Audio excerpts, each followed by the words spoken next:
Good morning, everybody. Welcome back to another episode of the Hockey Talk with TG podcast. I'm Ty Glenn. Hopefully you guys are having a great Monday. Got lots of NHL news to cover, so make sure that you stay tuned in to this episode until the end. As always, do me a favor, go hit that like and subscribe button if you're watching the podcast on YouTube. Make sure that you're following the podcast on Spotify, Apple Podcasts, and iHeartRadio. And like I said, subscribe to the YouTube channel. We're with you every Monday, Wednesday, and Friday from 11:30 a.m. to noon Central Time, 12:30 p.m. to 1 p.m. Eastern Time.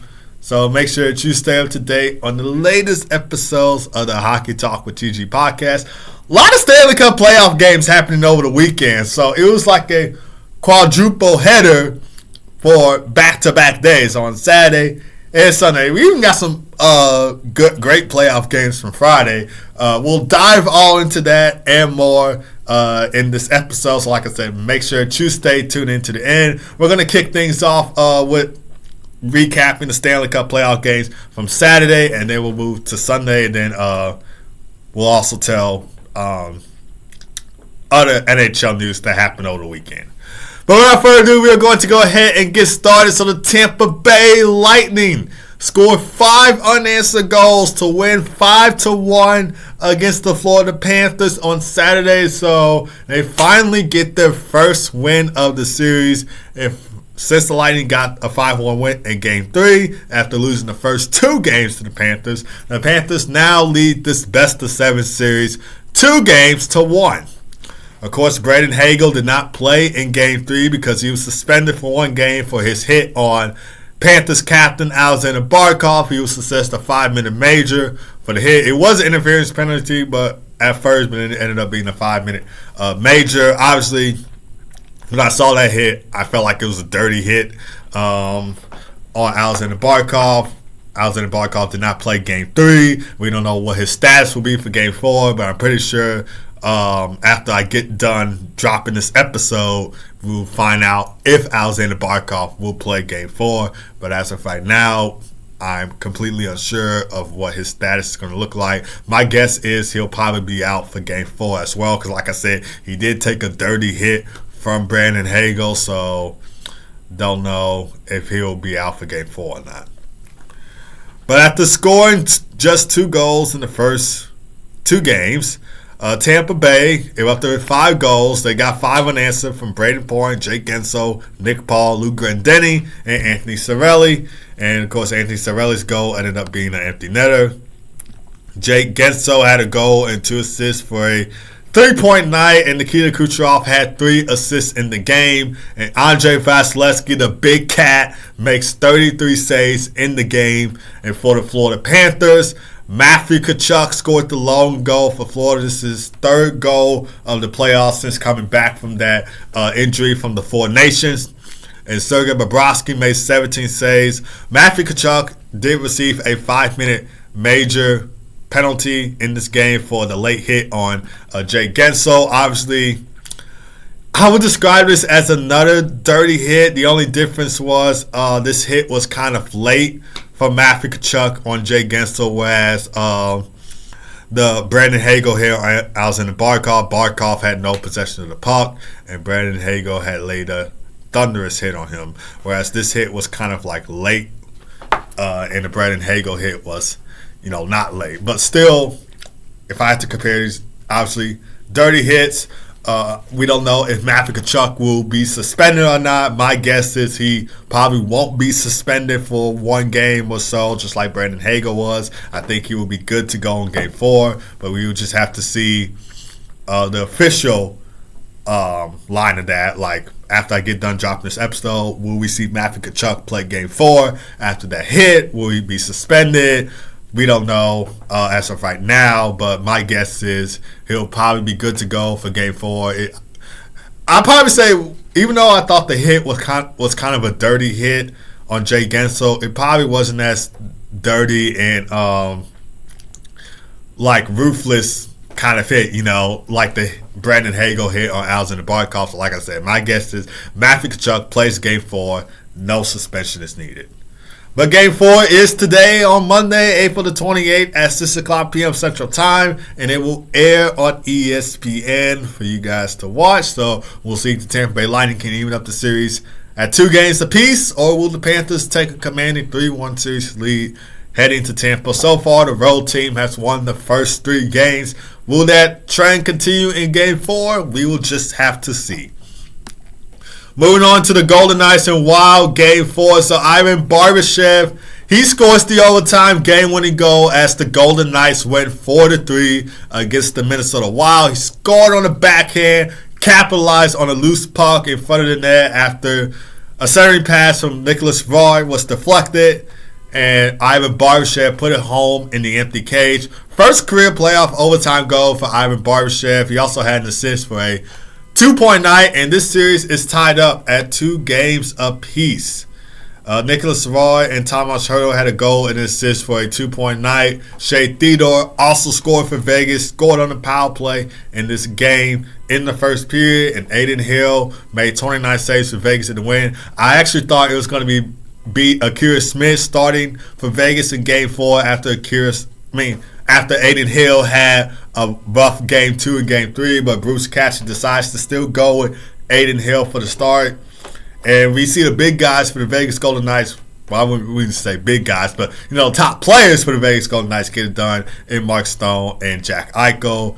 Also, like I said, Ivan Barbashev in the mix. I don't think none of these guys had a point in the first 3 games, so it was great to see them get on the board for a point in Game 4.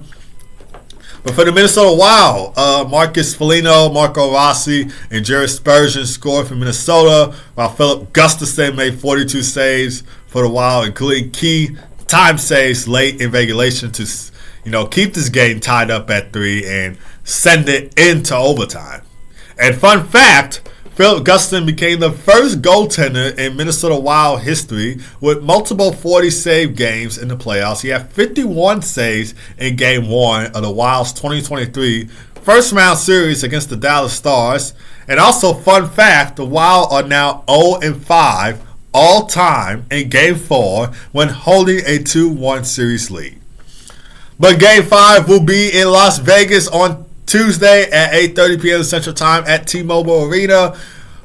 Obviously, pivotal Game 5, I may add, as this series is now tied up at 2 games apiece. Both teams looking to take the 3-2 series lead, and that game will air on ESPN for you guys to watch. But moving on to what is my game of the night from Saturday, in my opinion, in the Battle of Ontario in the Toronto Maple Leafs and Ottawa Senators. This is actually my favorite game from Saturday. Ottawa Senators, they went into this game facing elimination, down 3-0 in the series, but they still stayed alive. They prevent themselves from getting eliminated as Jake Sanderson scores the overtime game-winning goal as the Senators win by a final score of 4-3 against the Toronto Maple Leafs on Saturday. Scored with 2 minutes and 18 seconds left to go in overtime. Fired home a wrist shot through traffic from the left point to keep their playoff hopes alive. And fun fact, this was the Senators' first playoff win since Game 6 of the 2017 Eastern Conference Finals, and of course we all know they lost the 7 games that year, but finally get their first playoff win in 8 years. And this Senators team has been dying to get in the playoffs. Like, they haven't been in the playoffs for oh so long, and just for them to make the playoffs in a wild card spot and then possibly getting swept by Toronto Maple Leafs is not the way that they wanted to end their season. But Jake Sanderson says otherwise, keeping the Senators' playoff hopes alive. And with that, the Maple Leafs lead this best-of-7 series 3-1. But going into this game, Toronto could have swept the Senators for the first time since 2001. But like I said, that doesn't happen. Tim Stützle, Shane Pinto, and David Perron also score in this game. Tim Stützle's goal being a power play goal for his first career playoff goal. Shane Pinto also gets his first career playoff goal on a short-handed goal. So the special teams for the Senators came to play in this one in a critical must-win game for the Senators. Linus Ullmark made 32 saves in the win, and it was also a great penalty kill for Ottawa Senators in overtime as they successfully killed off a double minor penalty assessed to Drake Batherson for high-sticking Chris Tanev in overtime. And the Maple Leafs won a 4-minute power play, successfully killed off by the Senators. So the special teams is what I would take away from this win from the Senators. But it actually came in big point in time because Toronto's power play is one of the top 10 power plays in the league in the regular season, ranking at 9th in the league at 24.8%. And Ottawa's penalty kill in the regular season is 19th in the league at 77.7%. So their penalty kill in the regular season wasn't its best, but it turned out to be the best in a critical moment like this where they were possibly going to get eliminated. But for the Toronto Maple Leafs, John Tavares, Matthew Knies, and Oliver Ekman-Larsson scored for Toronto, and Anthony Stolarz made 18 saves for the Leafs. Game 5 will be on Tuesday, tomorrow at 6 o'clock p.m. Central Time. And this game will air on ESPN. The Maple Leafs looking to win the series in 5 games and advance to the next round. Senators looking to win the next 3 straight games and, forcing a Game 6. It could be the year that the Senators win in 7 games. I mean, I did predict the Senators will win. I know the majority of people predicted Toronto will win this series, and I understand why you guys, or at least most of you, predicted Toronto to win the series because, they got the superstars. And unlike the Senators, they have playoff experience. Like, they got the superstars in Austin Matthews, Matthew Knies, John Tavares, Mitch Marner, William Nylander, and so much other talent on that team. They got a good goaltender, Anthony Stolarz, who's won the Stanley Cup with the Florida Panthers, and Craig Berube, who's won the Stanley Cup with St. Louis Blues 2019, led Coastal Blues to the Stanley Cup Final 2019. So I can understand why you guys picked Toronto over Ottawa, but you got to understand, even though the Maple Leafs went past the first round in 2023, they still have a problem with advancing to the second round. It's obviously the first round issues for the team. So that's why I picked Ottawa over Toronto in my playoff bracket. But maybe the Senators can win in 7 like I predicted, or maybe the Leafs close it out in 5. We will just have to see what happens. I know some of you guys have on your playoff brackets, at least I know some of my friends have, the Leafs going all the way to the Stanley Cup Final. I don't know if that's going to happen or not, but we'll just have to see what Game 5 holds in store and see if the Leafs can advance to the second round tomorrow. But moving on to the Dallas Stars and Colorado Avalanche. So this will be the last game on the Saturday slate. Mackenzie Blackwood makes 23 saves in the Avalanche's 4-0 shutout win over the Dallas Stars on Saturday. First career playoff shutout for Mackenzie Blackwood. And fun fact about this, Mackenzie Blackwood became the 5th goaltender in Avalanche Nordique's franchise history to get his first postseason shutout within his first 4 playoff games with the team. Of course, he's played 4 playoff games with the team. Pavel Francouz did it in 1 game. Dan Bouchard did it in 3 games. Craig Anderson, surprisingly, I didn't even know he played for the Colorado Avalanche. To be honest with you guys, I know he played for the Ottawa Senators and the Buffalo Sabres. I didn't know he played for Colorado. I know he was drafted by the Blackhawks, though. He played a few games with the Blackhawks. But Craig Anderson got it done in 3 games, and Patrick Roy got it done in 3 games. Of course, he played with the Montreal Canadiens before coming over to Colorado and played for the Avalanche.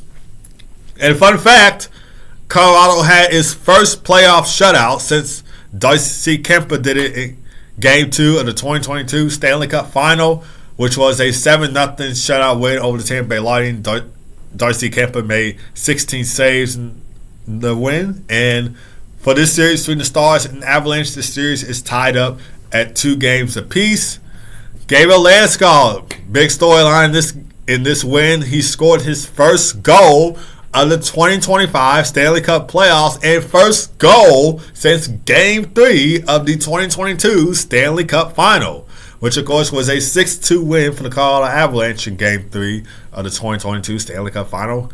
And Gabriel Landeskog was out with a knee injury, and he had to have a lot of surgery. So, like I said, the journey has been unreal for Gabriel Landeskog, and I'm pretty sure that Avalanche might even create a documentary about this when it's all said and done. Maybe after this playoffs, they might create a documentary about this. But obviously, that was the big takeaway and big storyline from the win. Gabriel Landeskog getting his first goal in over 3 years in the Stanley Cup playoffs. Love to see it. He also had an assist on Samuel Girard's goal in the third period for a 2-point night. And this is what Gabriel Landeskog had to say on his first goal since Game 3 of the 2022 Stanley Cup Final. He said this, and I quote, "I envisioned scoring again for a long time, and there was obviously days where I didn't even know if I was ever going to get to score again. So obviously it feels good.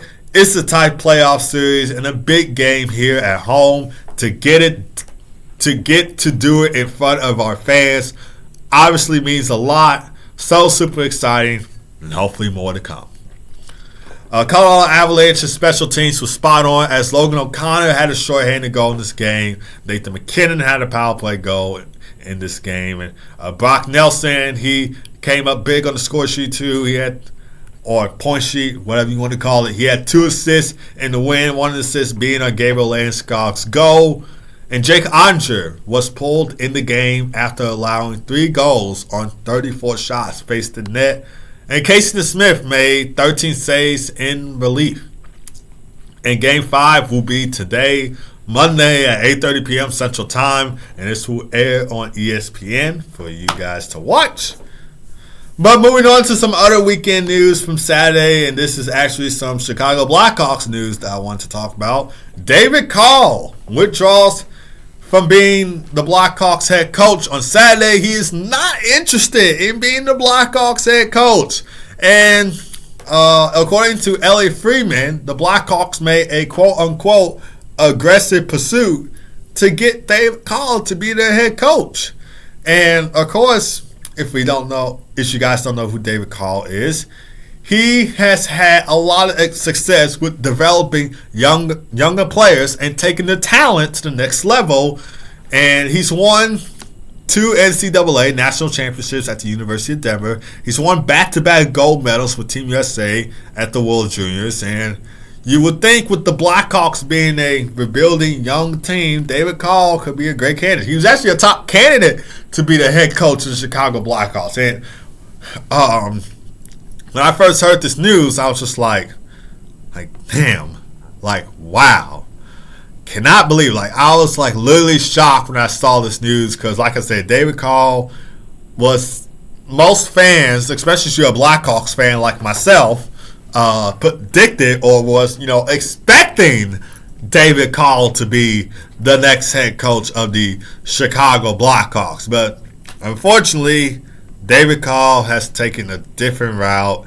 And so with David Carle out of the picture of being the next Blackhawks head coach, we could see people like Jay Woodcroft be the Blackhawks next head coach, or we could see BU Terriers head coach Jay Pandolfo be the next head coach of the Blackhawks. He has a lot of experience with developing younger talent as well.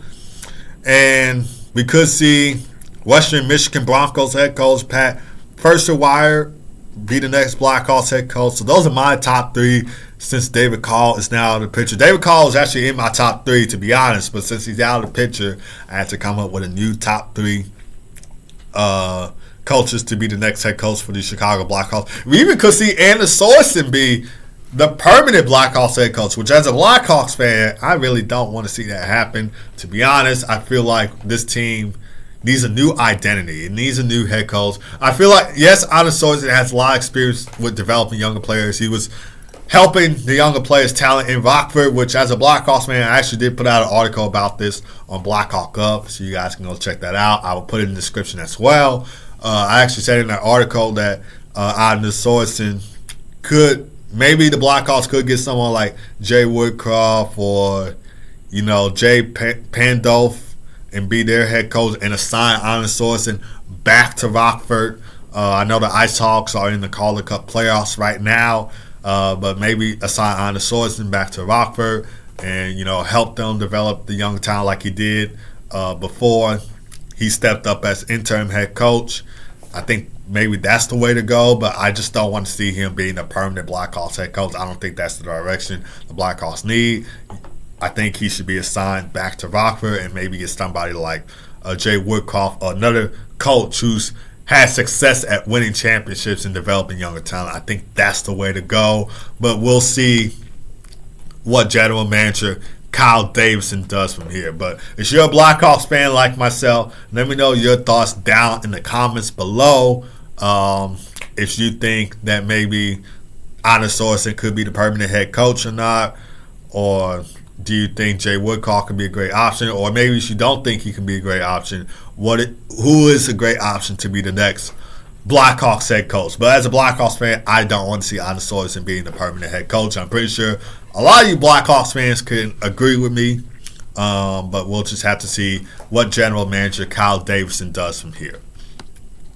And speaking of the Blackhawks, former Chicago Blackhawks head coach Joe Quenneville was interviewed by the Anaheim Ducks to possibly be their head coach. No, I am not making this up. This is actually real. It kind of did shock me as well. Considered a strong candidate to be the Ducks head coach, but the Ducks are still early in their hiring process. And fun fact about this, Joe Quenneville and Ducks general manager Pat Verbeek were teammates with the Hartford Whalers during the 1989-1990 season. So could possibly play out for Joe Quenneville being the next coach of the Anaheim Ducks with Greg Conner being fired. And this was back in July 2024. The NHL reinstated Joe Quenneville to possibly be a head coach in the NHL again after, being ineligible for over 2 years due to his involvement in the Blackhawks Kyle Beach sexual assault case, which my buddy Nathan and I were doing a project about this for our issues in sports and media class. We were talking about the Kyle Beach sexual assault case, and Joe Quenneville, Stan Bowman. Joe Quenneville was fired as head coach from the Florida Panthers. Stan Bowman was fired as general manager of the Chicago Blackhawks. And the Blackhawks were fined $2 million for the Kyle Beach sexual assault case. Of course, the video coach Brad Aldridge, which who knows where he is now, he did resign with the team in 2010, but because Joe Quenneville was, kind of involved in the case, nobody said nothing. As soon as it happened, Joe Quenneville, Stan Bowman got fired from their jobs. Stan Bowman is still a general manager in the league, though. But this was then when it happened, when the case first came up. When the case first came up in 2021, this is when it happened. But Stan Bowman, surprisingly, is still general manager of the Edmonton Oilers in the NHL. And then you got Joe Quenneville coming back as head coach, possibly head coach of Anaheim Ducks. And of course, they were, all involved in this Kyle Beach sexual assault case. Kyle Beach was sexually assaulted by then video coach Brad Aldridge in 2010. And, of course, obviously when this case first came out, I did watch the interview and the news package from ABC Chicago and Fox 32 Chicago about the Kyle Beach sexual assault case. And Kyle Beach was obviously emotional in the interview, and seeing Brad Aldridge lift the Stanley Cup in 2010 after he did what he did to Kyle Beach, as a Blackhawks fan, it disgusts me. Like, it literally disgusts me. Like, it sickens me. It disgusts me just to see him lift the Stanley Cup in 2010 over his head. It disgusts me. Like, I didn't want to see that happen. And obviously, with us being a Original Six franchise, we have a lot of history, a lot of big-time history, I should say. I don't even know if that's the way to put it, but a lot of history from being an Original Six franchise. And I think when you play for Original Six franchise, it means something to you as a player and as team in general. But to have this as part of our history, obviously, unfortunately embarrassed by this, and obviously it reflects a bad moment on the Blackhawks. And as a Blackhawks fan, I don't want to say that this kind of puts a burden on our franchise. Like, I feel like, speaking from fan perspective, yes, the bad things happen. You should move on. But from factual perspective, I think this does have a burden on our franchise just because nobody said anything about this case when it first happened. And I think since this was a guy-on-guy type of thing, nobody didn't really care to say anything about the case, but I believe it should have been said when it first happened. And that's the thing about these sexual assault cases. Like, recently from my broadcast reporting 2 class, I did a hard news package on the 2018 Team Canada World Junior sexual assault cases, and I interviewed one of the people here, one of the counselors here at my college. I interviewed one of the counselors at my college here on why don't sexual assault cases get reported as soon as they happen. I just didn't understand that.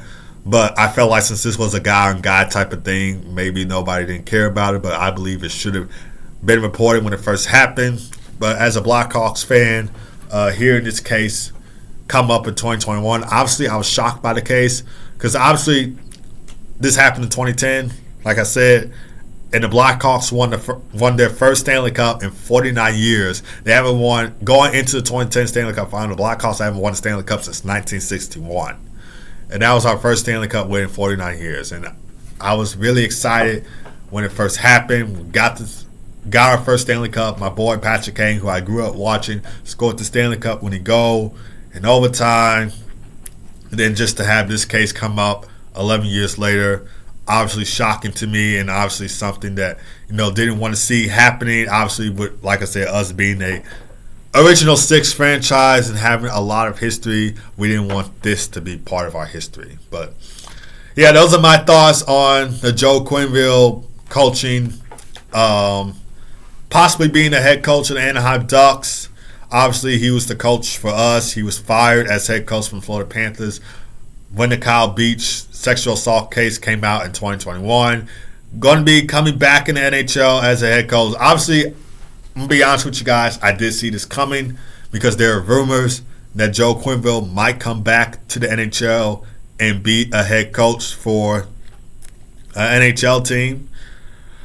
So when I first saw this news, I was a little bit shocked, and then I was not kind of shocked because, like I said, there are rumors about Joe Quenneville coming back to the NHL and being a head coach. But we will just have to see how things play out from here. But like I said, obviously fired as head coach of the Florida Panthers because of the Kyle Beach sexual assault case in 2021. Now he's coming back 4 years later to possibly be the Ducks head coach or any other NHL's team head coach. But moving on to Sunday's games of the slate. So, Game 4 of the Blues and Jets. St. Louis Blues scored 5 unanswered goals to win 5-1 over the Winnipeg Jets on Sunday. And so the series is tied at 2 games apiece. So after dropping the first 2 games, the Blues bounced back with consecutive wins at home. And fun fact about this, the Blues have now won 14 straight games, counting both regular season and playoffs at home, dating back to February 23rd. So the Blues, when it comes to playing at home, ever since February 23rd, just been spot on. And they've been spot on ever since the Four Nations ended. So I know some people were saying that the Blues might pull off an upset over the Winnipeg Jets, which as a Blackhawks fan, hopefully does not happen because, if you guys don't know, Blackhawks and Blues have a lot of history and they have a storied rivalry. And Blackhawks fans hate the Blues. Blues fans hate the Blackhawks. They don't necessarily hate the fans, but they hate the team. So that's the way I would put it. So hopefully the Blues don't win this series over the Winnipeg Jets. But if the Jets don't get it together, it pains me to admit this, But as a Blackhawks fan, if the Jets do not get this together, the Blues will win this series. And they could win Game 5 and then wrap it up in 6 games if the Jets do not get this together. But Jake Neighbors, he had a goal and 2 assists for a 3-point night. First career playoff goal for Jake Neighbors, by the way. And after tying the game up at 1 in the first period, they scored 3 unanswered goals in the second period. So they had a great second period and getting a 4-1 lead and possibly winning this game, which they did win this game by a final score of 5-1. Robert Thomas did make it 5-1 for the final. Scored on the back end 2 minutes and 1 second into the third period. And Jordan Bennington made 30 saves in the win. And for the Winnipeg Jets, who else than Kyle Connor scores the goal for Winnipeg. Bounced on a loose puck out in front of the net. Scored on the backhand, made it 1-0.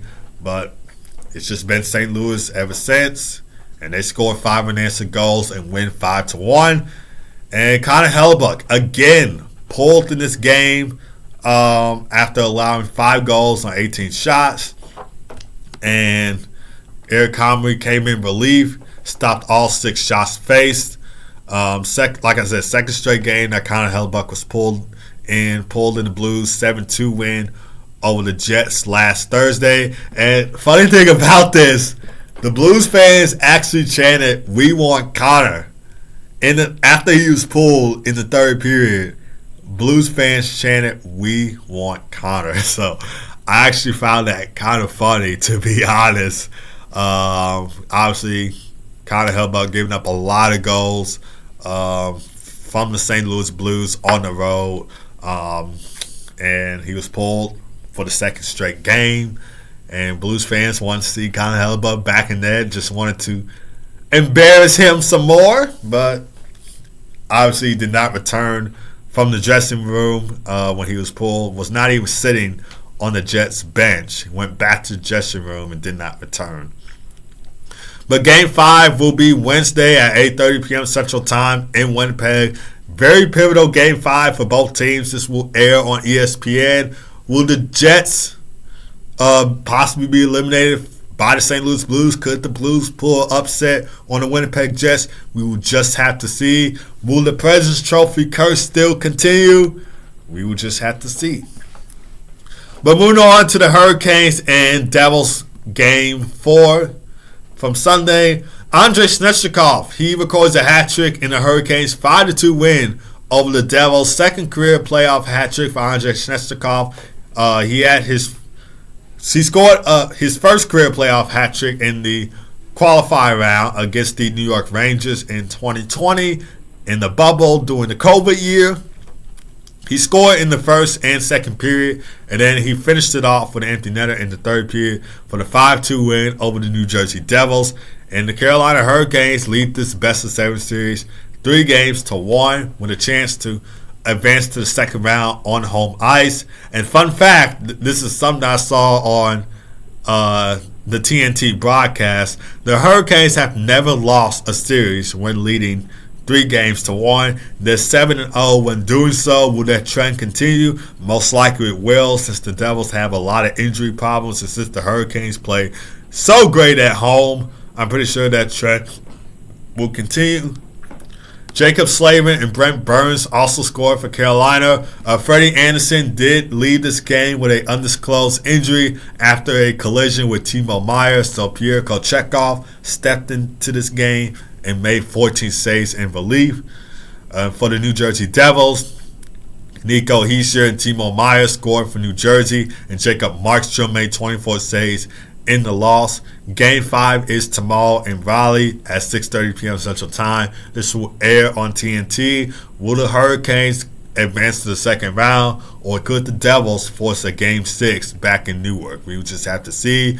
And most likely, Freddie Anderson does not get to start tomorrow, obviously, after leaving the second period with an undisclosed injury. So Pierre Kochetkov will most likely get the start.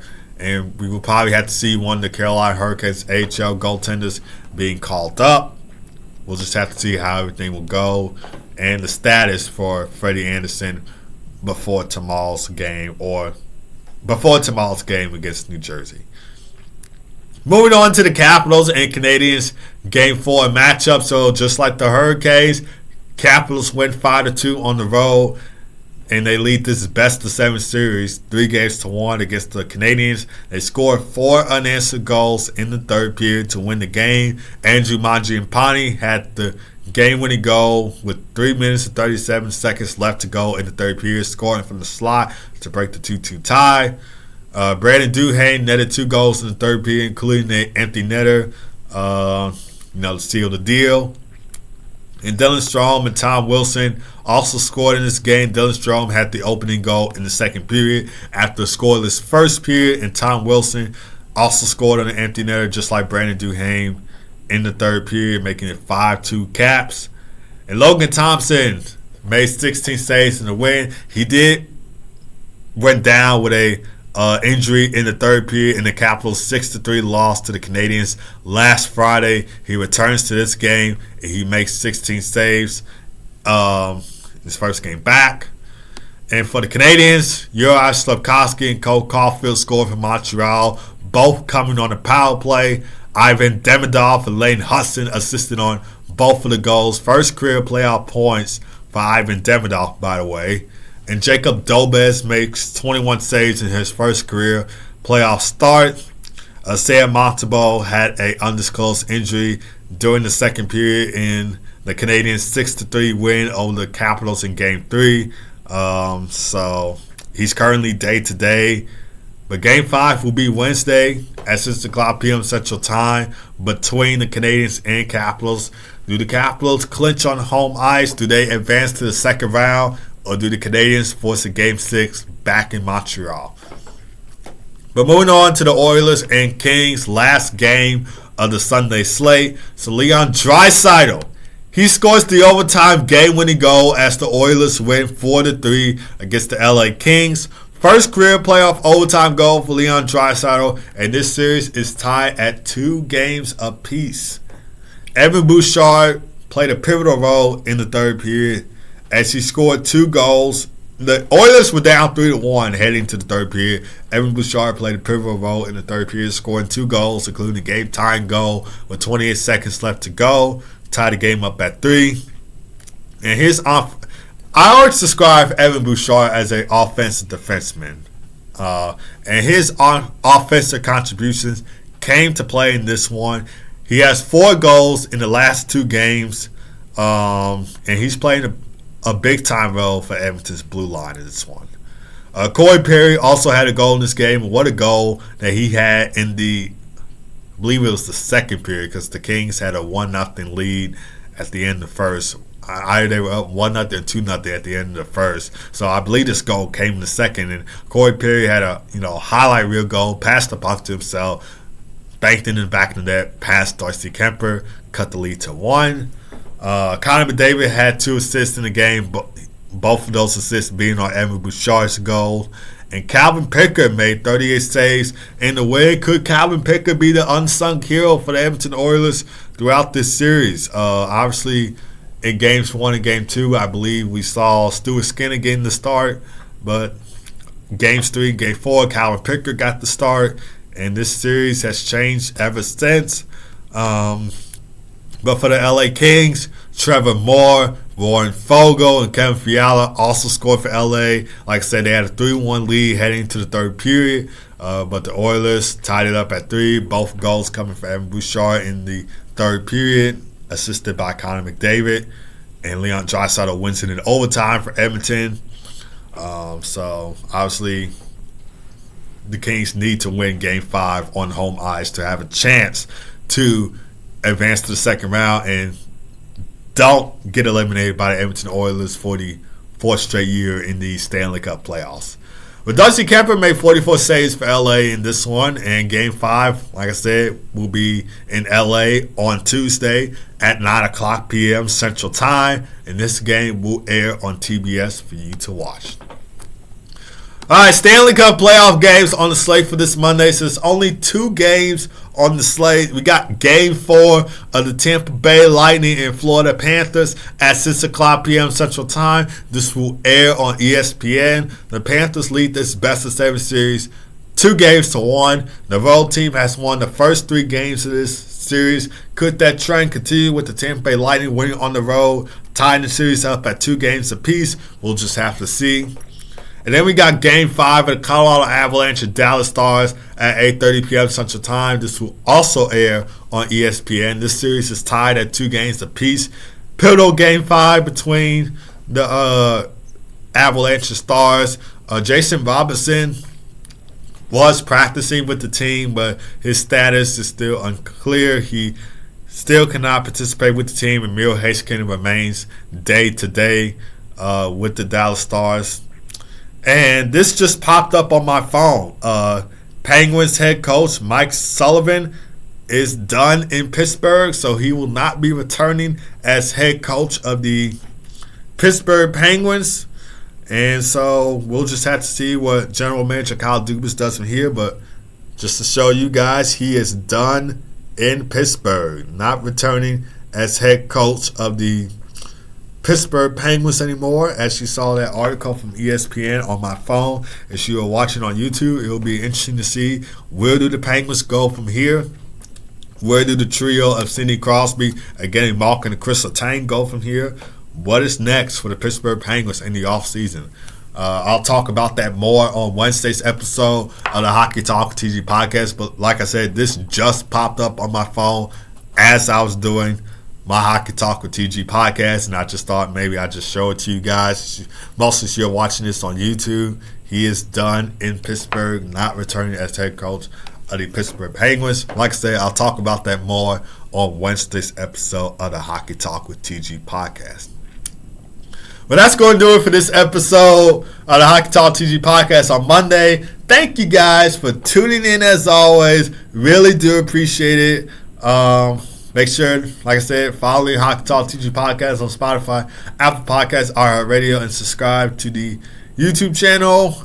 Don't want to miss an episode of the Hockey Talk TG podcast. Make sure to stay up to date. But anyway, hope you guys have a great rest of your day. God first, as always. Be blessed. I'll see you guys Wednesday for another episode of the Hockey Talk with TG podcast. Take care.